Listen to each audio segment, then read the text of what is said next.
दोस्तों मैंने solid state पे 15 मिनट का वीडियो प्रोवाइड किया था जो पॉसिबल ही नहीं था। ये भी यूट्यूब का सबसे यूनिक वीडियो बनने वाला है जो अराउंड 15 मिनट में पूरा का पूरा सॉल्यूशन लेसन इजी ट्रिक से कैसे लर्न करना है वो मैं आपको बताने जा रहा हूं। अगर आपने ये पूरा वीडियो देख लिया अपने आप ये टॉपिक आपका लर्न हो जाएगा और उसके बाद आपके दिल में इतना प्यार आ जाएगा, खुद खुद से आप कॉमेंट करोगे।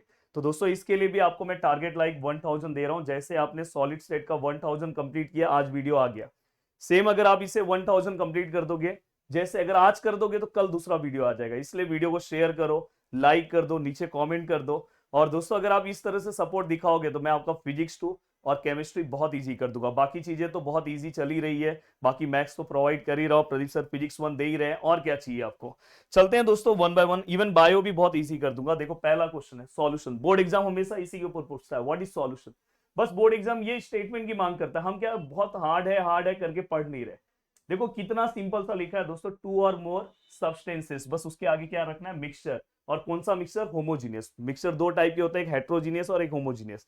तो यहाँ पे हमें क्या करना है, होमोजीनियस मिक्सचर ऑफ 2 और मोर सब्सटेंसेस या pure substances is called solution, जिसके अंदर सॉल्यूट और सॉल्वेंट होता है। अब नेक्स्ट अगर आप अपने बुक में देखोगे तो दोस्तों नेक्स्ट टॉपिक है फैक्टर अफेक्टिंग दी सॉल्युबिलिटी। सबसे पहला फैक्टर है नेचर ऑफ सॉल्यूट और सॉल्वेंट। दोस्तों अगर उनका केमिकल कंपोजिशन सेम है तो उनकी सॉल्युबिलिटी रेट जो है दोस्तों वो ज्यादा रहेगा। तो इसलिए लिखा है compound with similar chemical characters are more readily soluble. दूसरा है दोस्तों देखो इफेक्ट ऑफ टेम्परेचर, बहुत ही सिंपल सा मैंने यहाँ पे लिखा है, इफेक्ट ऑफ टेम्परेचर। जैसे जैसे टेम्परेचर इंक्रीज होगा दोस्तों, देखो solubility of substance generally increase. Temperature अगर इंक्रीज होगा तो सॉल्युबिलिटी रेट क्या होगा, इंक्रीज होगा। ये चीज पता रखना चाहिए। बट यहाँ पे एक आपको दिमाग में रखना है, सॉल्युबिलिटी ऑफ गैसेस दोस्तों टेम्परेचर यहाँ पे इनवर्सली प्रोपोर्शनल, मतलब यहाँ पे अगर टेम्परेचर जैसे जैसे इंक्रीज होगा सॉल्युबिलिटी ऑफ गैसेस क्या होगा दोस्तों, डिक्रीज होगा। तो ये चीज देखो, जो मेन पॉइंट है यहाँ पे सब मैं कवर करते जा रहा हूँ। देन दोस्तों इसके बाद नेक्स्ट है effect of pressure on solubility. दोस्तों अगर सॉलिड और लिक्विड है तो वहां पे नो इफेक्ट है, डायरेक्ट मैंने आपको लिख के दिया। बस गैसेस में क्या है दोस्तों, इंक्रीज होगा जैसे जैसे हम प्रेशर क्या करेंगे, इंक्रीज करेंगे। देखो पूरा हाईलाइट वर्ड लिख के दे रहा हूं, हेनरी लॉज। दोस्तों हेनरी लॉज बस आप इससे ही पढ़ सकते हो। ये देखो यहाँ पे जो लिखा है ना दोस्तों, आराम से पढ़ सकते हो। अब देखो यहाँ पे ये क्या है दोस्तों, solubility of gas in liquid. ये देखो लिक्विड का स्पेलिंग रॉन्ग है, सही कर लेना। Is directly proportional to pressure of gas, देखो यहाँ पे लिखा है। तो भाई आपको डायरेक्ट याद हो गया, P for pressure of gas, S for solubility of gas in liquid.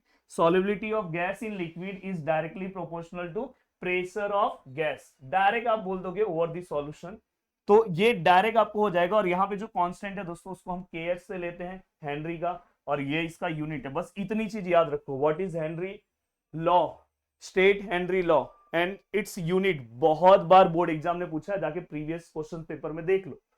अब नेक्स्ट क्वेश्चन दोस्तों, इसके बाद नेक्स्ट क्वेश्चन है व्हाट इज वेपर प्रेशर। ये भी क्वेश्चन है, कभी कभार पूछ सकते हैं डेफिनेशन टाइप में, तो आपको पता होना चाहिए। देखो प्रेशर एक्सर्टेड बाय वेपर, तो ये सिंपल सा मैंने यहाँ पे लिखा है, जो सबसे मेन है वो बता रहा हूँ, राउल्ट्स लॉ।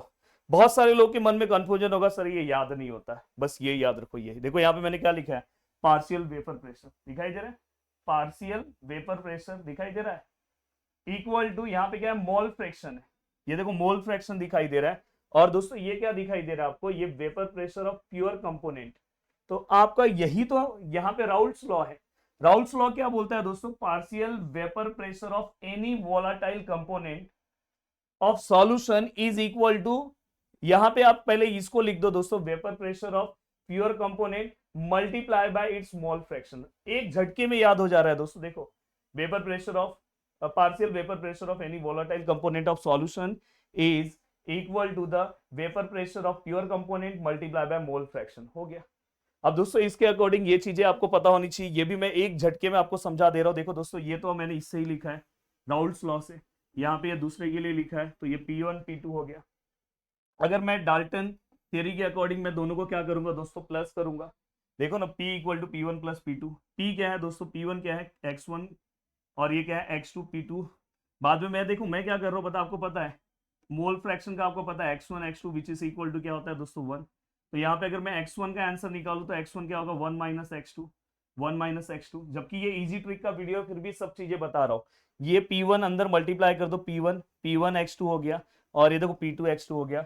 फिर अगर आप ध्यान से देखोगे ये वाले को मैं एक साथ आगे लिख रहा हूँ, इसमें से अगर देखो पहले जो प्लस है ये प्लस है, तो पहले P2 लिखा, फिर माइनस P1 रखा, दोनों में x2 कॉमन है, यहाँ रखा और यहाँ पे P1 रखा। बार बार बोल दे रहा हूँ, ये जो वीडियो है वो इजी ट्रिक का वीडियो है, तो इसलिए आपको इजी तरीके से 10 से 15 मिनट में कैसे लेसन को कवर करना है वो मैं सिखा रहा हूँ।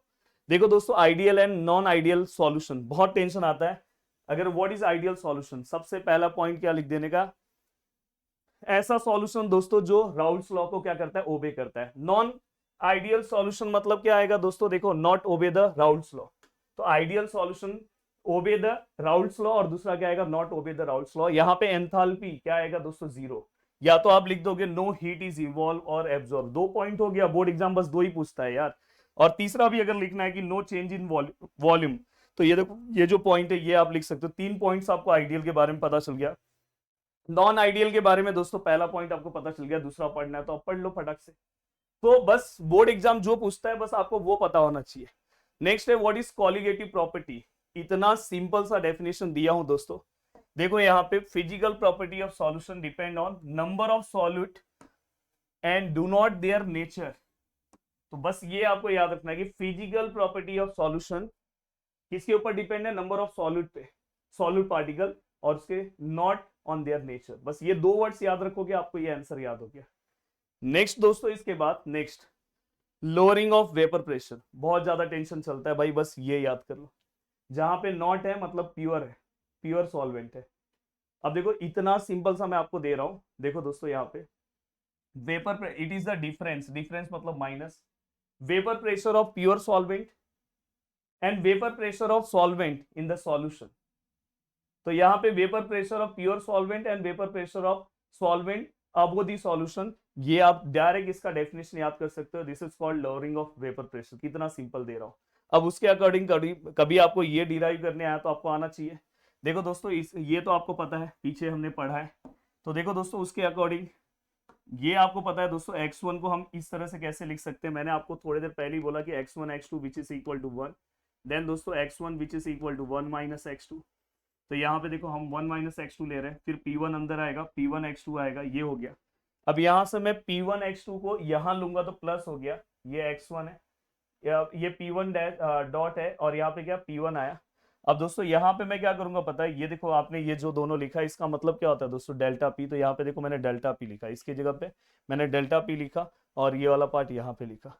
फिर आपको क्या करना है, बस P1 नीचे ले लेना है, x2।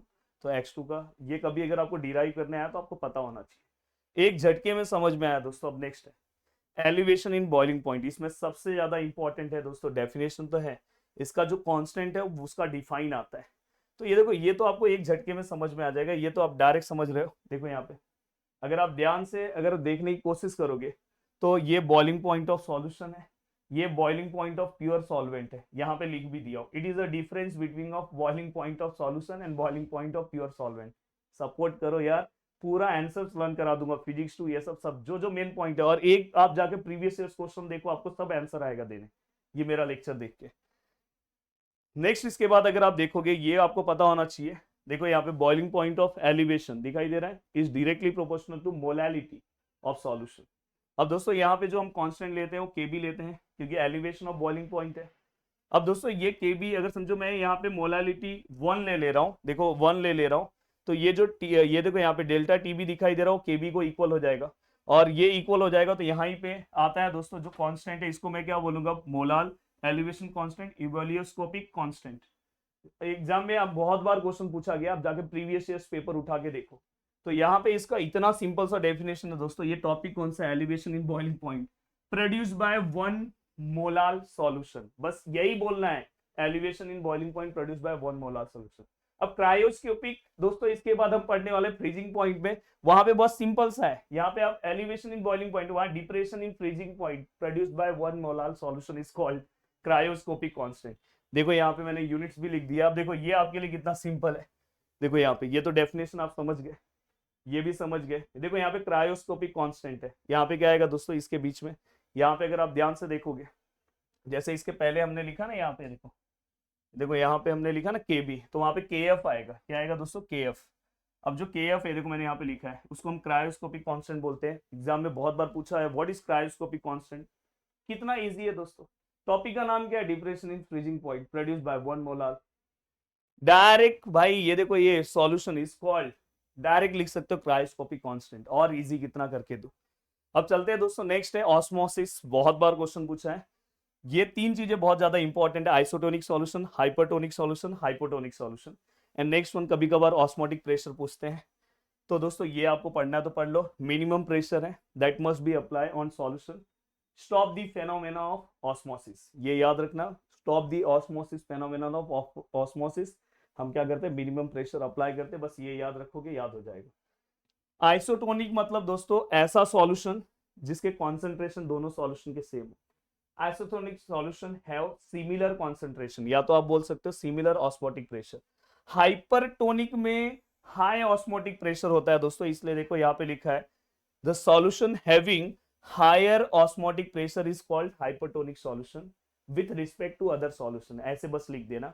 The solution having lower osmotic pressure is called hypotonic solution with respect to other solution. हो गया भाई, हो गया, पूरा का पूरा हो गया दोस्तों। ये देखो यहाँ पे रिवर्स ऑस्मोसिस मतलब क्या होता है दोस्तों, जब हम osmotic pressure when higher pressure then osmotic pressure जब हम अप्लाई करते हैं, ऑस्मोटिक प्रेशर के कंपैरिजन में भी अगर हम हायर प्रेशर अप्लाई करेंगे तो उस केस को हम क्या लेंगे, रिवर्स ऑस्मोसिस। तो देखो यहाँ पे बहुत सिंपल सा है, देखो यहाँ पे क्या लिखा है, flow of solvent from solution to pure solvent through the semi-permeable membrane when higher pressure than osmotic pressure apply to the solution। तो ये सबसे मेन वर्ड्स है, when higher pressure then osmotic pressure apply to the solution, then the flow of solvent from solution to pure solvent through the semi-permeable membrane is called reverse osmosis, ये words.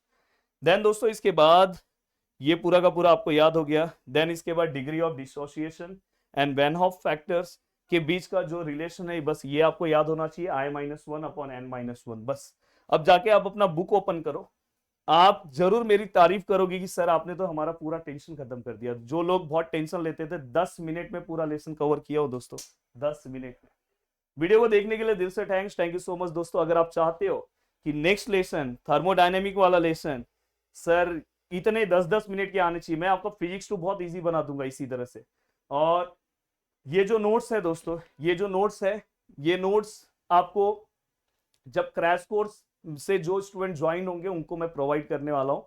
Crash course हमारा जो है दोस्तों वो अक्टूबर में हम दिवाली के दिन लॉन्च करने वाले हैं। क्रैश कोर्स हो सकता है उसके बाद ये वीडियो देख रहे हो तो लॉन्च हो चुका है, और जीरो से हीरो वाला हम पूरा प्रिपरेशन आपका कवर करा के ले लेंगे। तो वीडियो को देखने के लिए दिल से thanks, thank you so much दोस्तों। मिलते हैं नेक्स्ट वीडियो में, जिसका मैं फॉर्म दे रहा हूँ, याद से फॉर्म भर दो। जो फॉर्म भरेगा क्रैश कोर्स बहुत ही डिस्काउंटेड प्राइस में लेकर आऊंगा जिस दिन पहले दिन लॉन्च करूंगा। तो याद से फॉर्म फिलअप कर देना, फॉर्म में नाम होना चाहिए, नहीं तो फिर अगर नाम नहीं रहेगा तो क्रैश कोर्स से कैंसिल हो जाओगे। चलो बाय बाय। नीचे टारगेट है 1000 लाइक, जल्दी कवर कर दो, 60,000 सब्सक्राइबर जल्दी कवर कर दो, नेक्स्ट टॉपिक आ जाएगा। ऐसे बस आप मुझे 10-15 दिन मोटिवेट कर दो, पूरा केमिस्ट्री आपके लिए इजी बना दूंगा। अब इस वीडियो को देखने के बाद केमिस्ट्री का job previous years question paper solve करो, बाद में मेरा ही नाम लोगे आप। चलो बाय बाय, जय हिंद दोस्तों।